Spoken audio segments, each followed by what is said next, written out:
Ladies and gentlemen, welcome back to the Indie Zone. My name is Kathy. If you have not yet had an opportunity to review our prior content as it relates to the catastrophic events at 1122 King Road on November 13th, 2022, and the issue regarding K-9 Ragnar, who was at the time and still is presumably Corporal Ryan Snyder's partner, please do.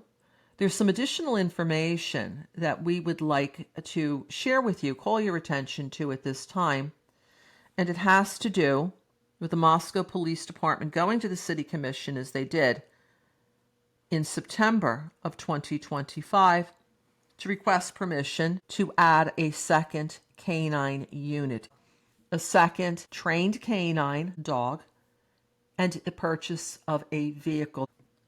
We're not going to go over all of the minutes. There's 9 pages in total. I just wanted to briefly call your attention to 5 and 6, because here is where paragraph 6 starts, and it states approval of expansion of the Moscow Police Department K-9 program. This is designated as an action item.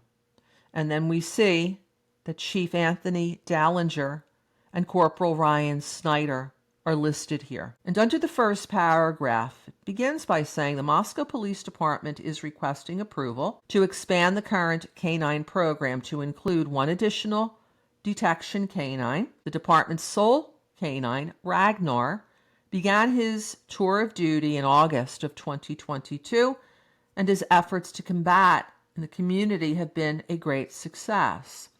K-9 Ragnar is currently 4 years old, which equates to him being approximately halfway through his working lifespan. It is the intention of the MPD to continue the use of K-9s to assist in keeping Moscow safe and, more importantly, save lives. Expansion of the K-9 program at this time is highly beneficial, as it would allow for a staggered succession of the K-9 units in the future. The additional K-9 would also allow the police department the ability to schedule the 2 K-9 units to be on opposing shifts, ensuring that a K-9 unit would be on patrol both during daylight and nighttime hours. And then it goes on to state that the funds has already been set aside for this purchase, and then continuing on, it indicates that in response to a question, it was explained that $80,000 is allocated for the vehicle and upfitting for a K-9 unit, and $13,000 for the tip restricted fund for the dog and its accessories. All funds have been budgeted, but the program has not yet been approved by council. So we see here that they're asking that $80,000 for the car, upfitting of the car, to be a K-9 car, and also to purchase the K-9 is what was asked for and what was approved here. But in paragraph 1, we see the use of the term units, repeatedly stating here that when the officer is on duty, it would suggest that the K-9 partner is also on duty.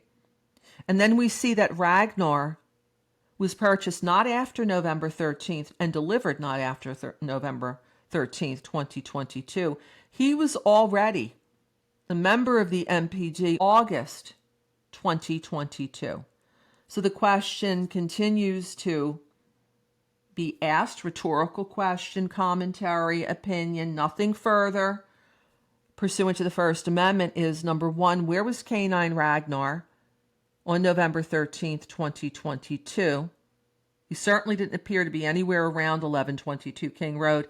And where was the K-9 vehicle that it appears that Corporal Snyder would have driven? We had provided some prior information that there was a call for assistance of the K-9 unit just before the call came in from 1122 King Road.